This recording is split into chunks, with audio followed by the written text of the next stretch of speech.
Hello, everyone. Thank you so much for joining us today. My name is Casey Tradier, and I'm the founder of Tough Love Coaching and Consulting. Thank you so much for joining me as I officially launch my Tough Love YouTube channel. Today's a very exciting day for me because I get to interview someone very important in my life, my brother, John Tradier, aka Johnny's Kicks. So, John, thank you for being here. Absolutely. Appreciate it. Absolutely. For those of you who don't know, John runs Johnny's Kicks on Instagram. And I think at this point it's safe to say you're a bit of a sneaker influencer. Yeah, you can say that. You can say that. Well, you have what, like over 120,000? Yeah, but I just broke 126, I think, the other day, so. Yeah, so he's the real deal, and I'm sure we can all learn from him around tips and tricks on how to make a business on Instagram. But today, as it pertains to tough love, I really want John to be able to share his story and just kind of show, what happens when you have a shift in mindset and what's possible when you really put your mind to something. I've always been really inspired by you, John, and just kind of your work ethic, and it keeps me motivated to do what I'm passionate about. So with that said, let's just go ahead and get started. I would love for you to just kind of share with the audience your story and how you kind of got started on Instagram. Okay, yeah, so I want to say late 2014, me and my older brother, Mike, our brother, we started a clothing company called Gym Rat Training, and that's really what got me into Instagram. I'd never really done it. A lot of my friends had done Instagram, and I'd never really been on any kind of social media platform, but when I thought about building a brand, I wanted to, at least sign up for it and get started, and so I signed up for Gym Rat Training, and it didn't really go the way I wanted it to go. We didn't really have a following. We kind of just jumped into the business like right away, and I realized to have a successful business, you kind of have to have a bit of a following to begin with before you can really start selling merchandise or really selling your services. And so kind of switching over, I was always interested in sneakers, and I went to school for graphic design, and I always loved photography, and then Instagram was kind of like the perfect foray or like blend or app to kind of bring all of my passions together. And so I'd always had a large sneaker collection, and then I saw a lot of the people that I really liked in their photography were doing sneaker photography, and so I kind of just started doing it with an old generation iPhone, and because that was like all I had. I didn't have a camera, I didn't have anything really nice, and so I was like, all right, I'm just gonna showcase and kind of do my own version of what I saw on Instagram. And as I got more and more into sneakers, I started getting more sought after sneakers, and then it really started with the Yeezy 350 Turtle Doves, which is one of the rarest sneakers. It was from a Kanye West, and after I got that shoe, I posted it for like a week and ended up gaining like thousands and thousands of followers off of that one shoe. And then I think it was just progression and progression and progression. And so as my sneaker collection grew, as I was taking photos, I made sure to post a single picture at least every single day. I think with Instagram and social media in general, it's about consistency, and it's about, just everything in life, right? If you want to be successful, you can't really just do it periodically or like whenever you see fit. You have to do something every single day for it to transpire into something, right? So I just kept at it and kept at it and kept at it, kept taking pictures, and as I would take pictures, I invested in myself. So I started getting better equipment to be able to take photos, got a camera, and then iPhones progressively got better and better and better, and my sneaker collection grew and grew and grew. And then as that went around, my following grew. I started getting reposted on a lot of feature pages, and a lot of people don't realize that's really how you grow on Instagram, is being featured by larger pages. Because they see you as an asset, because there's a lot of pages on Instagram, what genre you're in at all, whether it's food or wine or cars or fashion or whatever it is, there's feature pages. And these feature pages might have millions of followers, which have a lot of eyes on them. And so I started getting featured by a lot of different pages, and that's really how my audience has grown. And then moving forward through that, I started seeing everybody doing the exact same thing. So everybody was getting the latest release, and then they were all taking photos of the exact same shoe in the exact same way. And then it was like my feed was flooded with the same content. And I really felt I was just kind of over it in a way. I stopped really feeling the need to collect shoes, and I kind of like lost the passion for wanting to collect shoes. And so I just kind of took my graphic design background and did one simple edit on a photo, and then people really responded to it, thinking, was that a sample? Was that what was that shoe? Like, how did you get that shoe? Is it a custom? And they started asking a lot of questions, and I was like, it just opened my eyes to a whole nother realm of possibilities with sneakers, where I don't necessarily have to go out and spend a fortune on shoes. I can just take the shoes I already have and edit them into something completely new, which set me apart, because no one on Instagram was doing what I was doing, and they still aren't really doing what I'm doing. So I think in that sense, I was able to find a very niche lane for myself, where I was basically able to taking the most sought after sneakers and making them one of ones via my own vision through my graphic design background. And that's really what set me apart from then all the way to now. Yeah. I love what you said about, consistency and, showing day after day the dedication and the hard work that goes into, because you're not just doing this, as a day job. Like, you have a day job, right? Like a pretty labor intensive one at the time. Yes.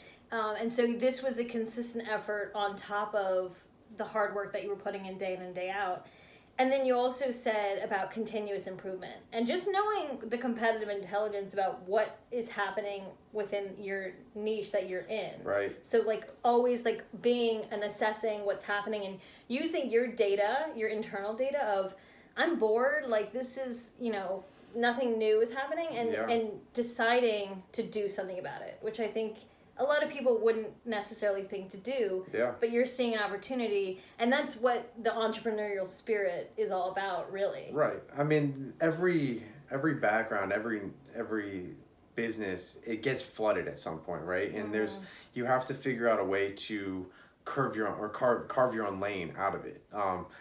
If you're at the forefront of it, it's cool, but then everybody's going to catch on, and it's to you to figure out and put in the time and the work to figure out how you're going to be able to make yourself stand out in the crowd, because especially with an app like Instagram, where there's a billion users, where anybody has access to what you're doing. So it's eventually you have to evolve. I think every growing company, every successful company, they don't just settle for what they were built upon. They're always figuring out the best way to think ahead and be like, all right, how do we stand out a year from now? Yeah. And then working every day to figure out how to like continue it day in, day out, year in, year out. Yeah, that's real strategy. I mean, this is a business. It is a business, and you have to have a strategic mindset when you're going into these things. So I remember you were focused a lot on the early days on Adidas, kind of exclusively redoing Adidas. Like, what shifted your style, and did you find a change when you did that? Yeah, it was huge. So for years I worked exclusively with Adidas shoes, because I really loved the brand. I love what they represented. I loved their style. And I was doing it exclusively almost for 2 or 3 years, and I gained a large following from it. I was the largest followed Adidas page on social media, period. And I found through the years that Adidas didn't really want to collaborate with individuals like myself. They only wanted to link themselves with like mainline musical celebrities, and they weren't willing to give people like myself an opportunity. And then I also saw them stealing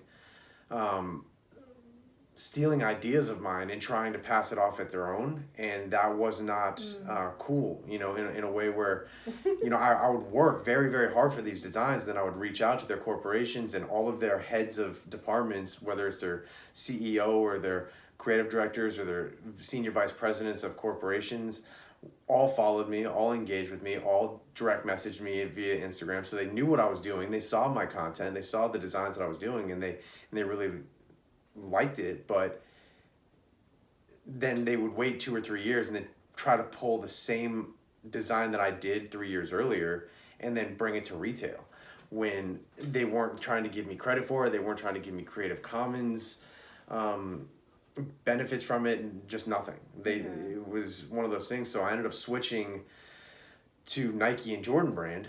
And if you know anything about sneakers, Jordan Brand and Nike in general have a huge cult following, especially within the United States, which is the majority of the sneaker market. It's a huge cult following, and most customizers and designers and whatnot, they work on Nike stuff. Most of the pages on Instagram for sneakers are strictly reliant on Nike and Jordan Brand, and that was a huge market I was missing out on. And so once I switched over, I only switched over a mere months ago, like I think 3 months ago. And since then, I've been able to build an actual successful business in such a short amount of time by just switching from one exclusive brand into knowing that I can work with any brand. And especially with Nike and Jordan Brand, because the following is so large, my audience has grown tens of thousands of followers just in sheer months because of the reach and the interest for those brands. So That's amazing. Yeah. So I know that for a long time you were struggling. I mean, I think probably part of it is a contribution to Adidas just not being open to that partnership, which is unfortunate for them. Benefits all the Nike lovers of the world. But you know, what kind of, how did you create the business? Like, how did you actually decide to like start bringing my ideas to fruition? Yeah, like, you know, was it just like realizing that the Nike was a bigger following, so now you could... Well, so I really just designed a Nike shoe. It really just happened one day. If you looked at my feed, it was all Adidas for all the time. And then one shoe in particular that the Adidas announced that they were coming out with at the summer of 2020 was an exact replica of one of my designs. And I think that was the straw that broke the camel's back. And I was like, these people don't get it. And then, so I just decided to design an actual Nike shoe, and I posted it on my Instagram, and then it got a very warm reception. Yeah. And then I did another one, and the response from people through my direct messages and on the comments, they'd be like, we've been waiting for you to do this for years. And I'm so glad that you're finally doing Nike stuff, because it was such an untapped market. And with Nike, it's just, there's hundreds of silhouettes and thousands of ideas, which opened my creativity back up again. Because I was really working on the same silhouettes and the same kind of shoes for years. And so with Nike, there's a whole nother gap where I can basically just be like, I can design this shoe and that shoe and this shoe and that shoe. I mean, it's thousands upon thousands of ideas that I now have opened my eyes to, and I have an unlimited supply of inspiration now to design. So you've really, through this journey, have basically become a designer, Johnny's Kicks designer. So at what point, I know it was recently, but like at what point did you decide, I need to figure out a way to monetize my designs? Because it's a design on the screen, which is really cool to look at, but ultimately you're not really getting any financial benefit from that. You're just, the benefit of the people get to see it, but... So, as you know, I moved to Los Angeles. I worked with a guy named the Shoe Surgeon, who is the #1 independent shoemaker in the world. So I got to see how he ran his independent business. I realized that I got to learn the back end of actually how to run a successful shoemaking business. All right. And then I came back to Virginia to be with family. I was working all these physically intensive jobs, which was very draining on me. It was something I knew I really didn't want to do long term. Then realistically, the catalyst for me to start the actual tangible product and turning it into a monetized business was I designed a yellow Lobster Jordan 1, which in sneaker history, the yellow Lobster SB Dunk is one of the most sought after shoes ever made. It was never actually released to the public. It was designed by a man named Dion Point, who owns Concepts, which is one of the oldest sneaker slash streetwear slash skateboarding shops in the world, based out of Cambridge, Massachusetts. I designed the shoe on a Jordan 1. Within an hour, he direct messaged me. And this guy had been looked up to for years. He's really a figure within the industry. He's had a contract with Nike since the late 90s. And he direct messaged me personally on his personal page and said, I don't care what you have to do, but you have to make that shoe a reality. And I think that was really the clicking point in my head, saying, this guy believes in me. Everyone in my family has asked and really pushed me to want to be successful in this industry, and they've always wondered why and how. And then I think getting that message really, really burned something in me to say, I really do need to make this a reality. If not for me, for him. If he's the one that really said, I really need you to make this shoe. And buddy, being in this industry for a very long time, I think I've always said that relationships are everything. Building relationships in general is a huge, it defines your success in a way. Like, it can really bring you places you never thought you could be brought to, in a way where every connection and every friendship matters, because you don't know what their background is. You don't know how they can help you later down the road. And so a buddy of mine who I looked up to for many years, who is a shoemaker himself, who's one of the top shoemakers in the industry, we hopped on an Instagram live video, and he said, I would really love to bring that yellow Lobster Jordan 1 to life together with you. And that was the start of my first project. Wow. I mean, I think I love what you said about really someone believing in you, someone you respect. I think that's what the importance of mentorship. I know just like when you have someone that you look up to in a specific field, if they can take you under your wing and teach you, and the shoe surgeon did that a little bit for you, where whether he meant to or not, but you got that opportunity to learn from him. Yeah. And then also this person that you respect is encouraging you, and then you're like, yeah, like something clicks, and you're just like, I need to do this. Someone who knows the industry is believing in me and my craft, and I want to make him proud, or whatever the situation was. And then, was it a serendipitous thing that other guy reached out who just happened to be a shoemaker, or were you in talks with him about it? No, we were just, so I've taken it upon myself during the coronavirus, since we all been kind of socially locked down in a way, to really put a face to my brand. So for years, I never really showed my face on my Instagram. It was one of those things I really used it just to show my designs, and to show and inspire people for design aspects. But then I really said, if I want to create a brand, I think people need to know who's behind the brand, because every Instagram has a face behind it, whether they want to know it or not. And for me, I took it upon myself at the beginning of February, I believe, to really show myself and really have people get behind me. Because it's a lot easier for you to be a business owner and a successful business owner when people see who they're buying from, because it makes them believe in you. They want to support you. There's a lot of guys that are supporting me right now, and I could name so many off the top of my head that are buying into every project that I'm designing and messaging me every day, just wishing me good fortune and success, because they believe in my journey. Because I go on Instagram Live every day and tell them, this is my dream. You guys are allowing me to chase my dreams day in and day out by supporting me.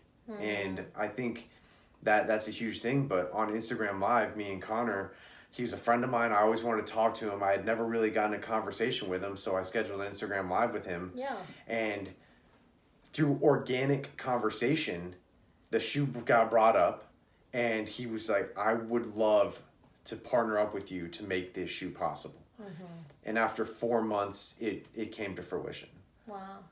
So, I mean, I think that's great. And I think partnership is so important in business too, because you might have one set of skills, which is really the designing and the visionary, future forward business and sales component. But you really do need that manufacturing component that Connor was able to provide. So how did it come, like, what was it just that one conversation, or how did you approach the actual making of the shoe? Yeah, so it started with the conversation. Then I direct messaged him my personal cell phone. Then we started FaceTiming every single day for weeks.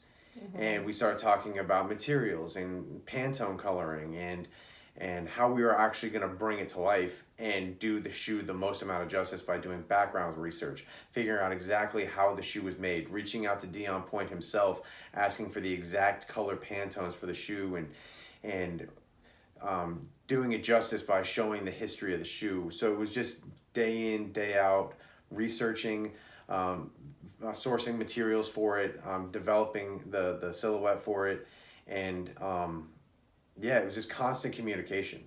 Just whether it was through email or text or phone calls. And you financed it. I financed the project in two ways. One, my personal finances, and two, which was invest in yourself, people. Investing in yourself is the first step, and I will tell that to any single person. That a lot of people talk about wanting something, whether when it comes to actually spending money on themselves, whether it's thousands of dollars to start, because no business is free. You can't just start a business, a successful business, and start it for free. I invested over $13,000 within the first 2 weeks of me starting this, and I didn't have that kind of money to be just spending. Right. But I believed so wholeheartedly in the journey and where it could take me, that I was willing to risk it to start the projects. And fortunately enough for me, I do have a very large following on Instagram. And my sister here, I was talking to her about wanting to grow my business, and she said, well, you have a very large following on Instagram, and a lot of people are willing to support you, most likely. And so she said, why don't you start a GoFundMe account and just see what happens? And you never know unless you ask, okay? I will always say, too, you will miss 100% of the shots you never take.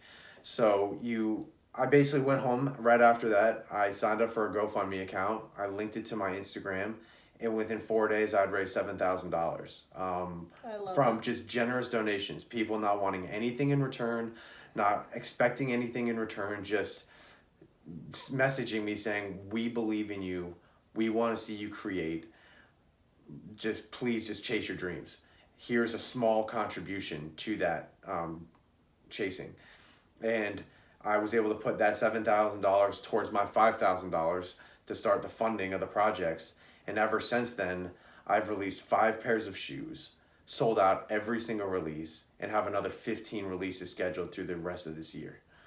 That's incredible. I mean, how did that make you feel when you had these basically complete strangers who'd been following you for a while, just freely willing to hand over their hard-earned money to support you and your vision?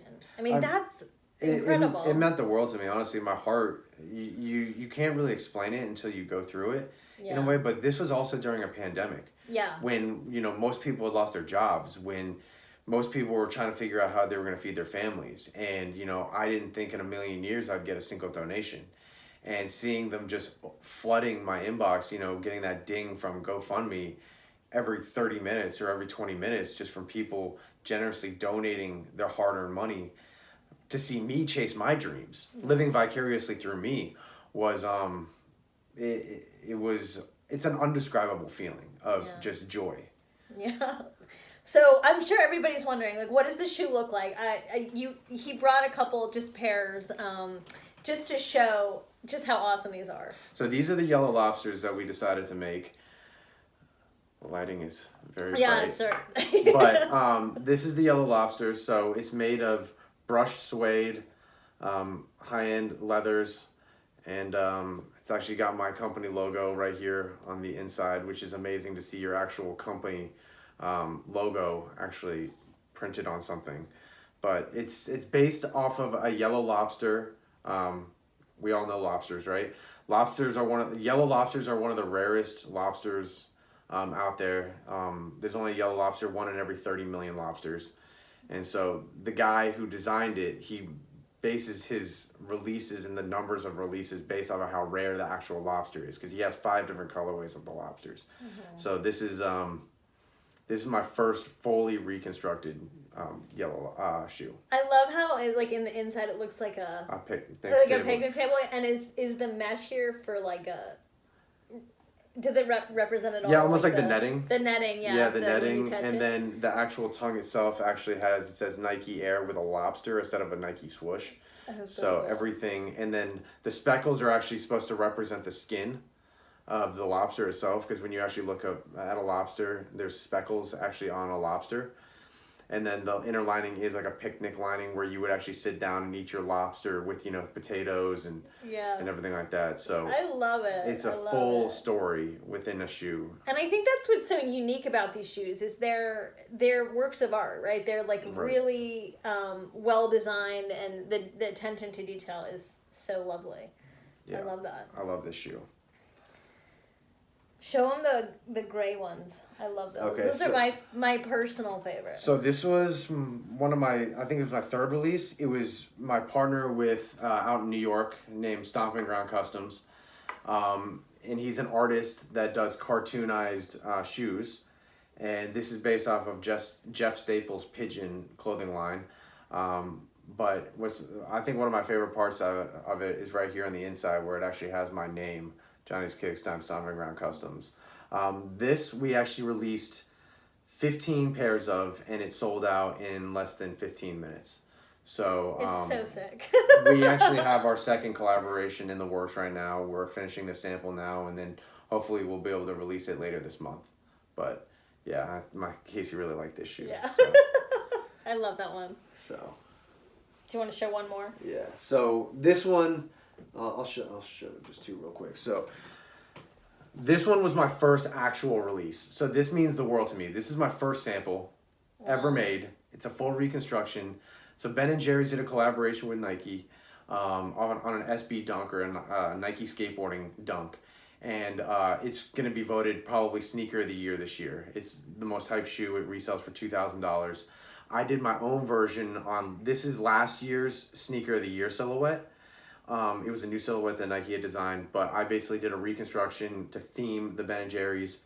I was able to sell 15 pairs of these in less than 2 minutes. Wow. It was my first release, and that's what really gave me the confidence to be able to say I can do this as a job. The fact that this is my original design, and I had over 5,000 direct messages in my inbox just for this one shoe. If I could produce 1,000 pairs of these, I could sell 1,000 pairs of these shoes, which is remarkable to me. Yeah. This really showed me that I am a designer. Yeah. So, and just this last one, just real quick, this is based off Freddy Krueger, the horror film. This means a lot to me because this is my first foray into celebrity, right? So I got the unique opportunity, and I got reached out by Kevin Hart, which is one of the most, obviously, I think everybody knows who Kevin Hart is, right? So I'm actually making him 2 personal pairs of this shoe. So we're in development and works of making it possible right now, and then he should have them hopefully by the end of the month, which is amazing. That is so incredible. So before we go, the point of this video was really just to highlight, a shift in mindset or just dedication and hard work and how that can pay off, and having a vision and having a plan. But, kind of as you're thinking about what the viewers might take away, like what kind of advice would you give them, or what kind of, what would you have told yourself, your younger self?